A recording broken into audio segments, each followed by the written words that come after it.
I mentioned, or actually Mel mentioned that you got some interesting round 2 picks. And I don't disagree with this being where I expect him to go. I don't think Todd necessarily disagrees with this, but I'll get his thoughts. Davis Mills, though, is one of the more intriguing players in this year's draft, Mel.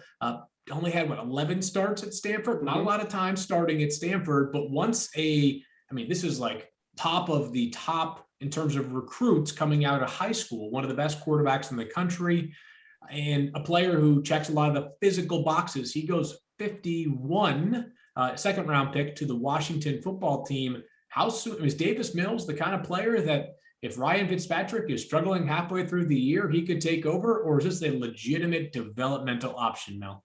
Yeah, he's got a lot of talent, a lot of ability, and he had it coming out of high school. We kept watching him and seeing, okay, where's Davis Mills now? Well, he wasn't doing a lot, with the injury and then coming around. And David Shaw had been aware, and I saw David at the draft a couple of years ago. We were leaving the draft. I don't know what day it was. And I said the day we were just talking, I said, by the way, what do you think of Davis Mills? And he looked at me, he said, he's going to be good. He's going to be good. Yeah, he told me he was going to be not the next Andrew Luck, but the best since Andrew Luck. He was going to be their next guy. Right. But he didn't have many starts, and he only had 5 this year. He missed the one with COVID protocol. He had some games where when you watch the boy, he could distribute the ball. He was seeing the field. He was accurate, and he kept growing on you. And then you kept saying, okay, because you kind of get in with those preconceived ideas. It's going to be Kyle Trask. It's going to be Kellen Mond, Jamie Newman. Yep. We're anxious to see him, but he doesn't play at Georgia. And then here's this guy out at Stanford, way under the radar, that kept growing on you. And then there's Davis Mills now. Is he a possibility for Tampa Bay at the end of the first? Is he a possibility early second? I put him to Washington, middle of the second, like 51 of the second round, thinking, like we just said, Field, that he could have a chance not too far from the start of the season, once Ryan Fitzpatrick moves on or struggles a bit, to turn the page and see if Davis Mills can be the quarterback of the future for the Washington football team. There's other teams that could be looking at quarterbacks like Kellen Mond, Texas A&M, or Kyle Trask, Florida. But what I found was, Todd, you can see if your people are telling you the same thing. Kyle Trask, I found some people thinking, doesn't have the great arm, 15 interceptions last 2 years. Limited physically. He's more of a 4th round guy. I heard Kellen Mond, he's Jimbo Fisher. He's more of a 3rd. So I didn't get consensus built, but I do think Mond right now may be a little ahead of Trask. I think Mills is ahead of both of them in terms of mock Trask and where they're going to come off the board. I've heard 2nd to 5th round with all 3 of those quarterbacks. I talked to a general manager the other day, and I said, Davis Mills, I've talked to some other guys. They're thinking maybe 2nd, early 3rd. And he's like, oh, that's way too high. We're not there. And so it just depends on who you're talking to. But what's interesting here, bigger picture, think about, all right, Denver at 9, we talked about. If they don't take a quarterback at that 9 spot or move up and get a quarterback in the first round, then they could be in the market. You've got New England. We don't know what they're going to wind up doing. In your mock draft, you have them moving from 15 to 10 to go get Justin Fields. But if they don't go quarterback in the first round, which Bill Belichick hasn't done in his tenure at New England, they could be in the market in the 2nd round. Mm-hmm. You've got Chicago, who at 20 is very unlikely to get a first-round quarterback. Pittsburgh's another team looking to the future. I mean, there are several teams.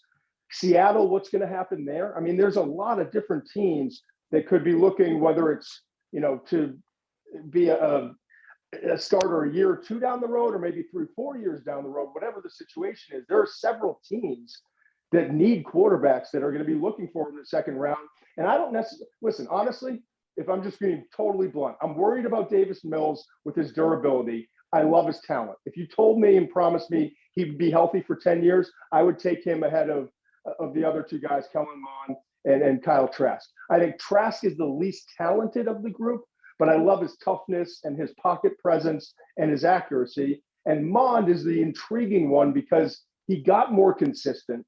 But if you studied him throughout his career, it was kind of up and down, up and down, up and down. And then he finished pretty strong, had a great Senior Bowl week, and he's got all this momentum. He's big, he's athletic, he's got the big arm, but his accuracy is not where I want it to be. So in my mind, all 3 of these guys are kind of late 2nd, 3rd round range quarterbacks. But because of the market for the quarterbacks. I think that 1, 2, if not all 3 could wind up going in round 2. What you're trying to do, guys, is catch lightning in a bottle, whether it be Jamie Newman at Wake Forest and didn't play at Georgia. These guys, you're just trying to find a guy. You've got to have concerns, but you like the certain things that maybe in the 4th round, if you can find that guy. I go back to Dak Prescott went in the 4th round, Cousins in the 4th round. That's why I think people are thinking it's rich for these guys in the 2nd, because they're really more 4th round guys. So I think if you get them at the right point, and as I say, catch lightning in a bottle, maybe you can find a quarterback that can be a lot better than advertised. I've found, and this maybe is anecdotal or recency bias, that one of the hardest positions to project in terms of mock drafts and where they go is the guys who are a tier below the lock-in first-round quarterbacks, right? So all the players we're talking about. Because if a team is just preparing to take one of them in the 2nd round, well, they might just start to get motivated to move up into the back end of the 1st round, or maybe even further up in the 2nd round board. Meanwhile, if a team feels its quarterback need in the 1st round, these guys could slip to the 3rd, 4th, 5th round. There always seems to be these players who have a much wider range of where they land because of the quarterback position.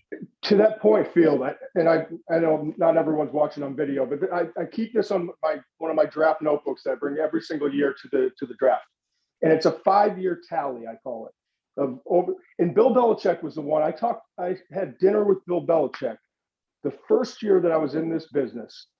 I was able, Scott Pioli, Bill Belichick, Gary Horton, who worked with him, who kind of brought me into ESPN. And it was one of the first times I sat down with the head coach. And he said, one of the things I just was peppering him with questions, obviously. One of the questions I asked was, how consistent is it in terms of where players come off the board? I was just trying to learn. And he said, you'd be shocked if you do 5 years, a 5-year tally on these guys, how consistent it is.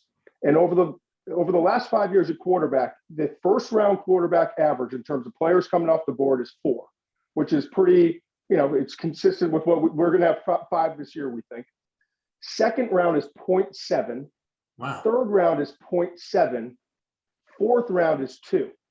So, and I've found every single year, these guys that we think, because everyone wants a quarterback, they're going to wind up getting bumped up. Usually you're seeing less than 1 quarterback drafted in the 2nd and 3rd round each every year. And then they start to come off the board a little heavier in that 4th, 5th round range. That's why there was method to my madness. Seriously, I'll give you a couple. Remember Jarrett Stidham? Where'd Jarrett Stidham go when he came out? We were all talking. 4th round, right? Remember Joshua Dobbs when he came out at that? These quarterbacks that y'all think could be 2s, they ended up in the 4th. And remember Connor Cook? Well, they took Connor Cook, and then they settled for Dak. Remember Dallas wanted Connor Cook, settled for Dak Prescott in the 4th round. Kirk Cousins went in the 4th when RG3 went too. It is that exactly. If you don't think they're 1st, and you don't like, then you kind of get away from them for a while. Wait till a 4th, 5th round, and then or 6th round, and take a Jamie Newman or take a, because it's a gamble anyway, right? Rather than taking them in the 2nd round when you really don't believe that they can be necessarily a guaranteed successful starting quarterback. And you're passing up on a starter at another position is the whole point. When you really know that this guy's probably going to be a good backup, maybe an adequate starter, but he's not an organizational changer. So let's go get that linebacker who slipped a little bit because of character issues or injuries or whatever it is. Let's go get that guy that we think can be a starter right away and not worry about the quarterback that we know is probably not going to be the answer to our long-term problems. Well, along those lines, someone like Davis Mills will be amongst the most notable players to watch, likely on day 2 at the earliest. But as we know, come April 29th, 30th, and May 1st, anything can happen, and we're getting really, really close. Thanks for watching ESPN on YouTube. For live streaming, sports, and premium content, subscribe to ESPN+.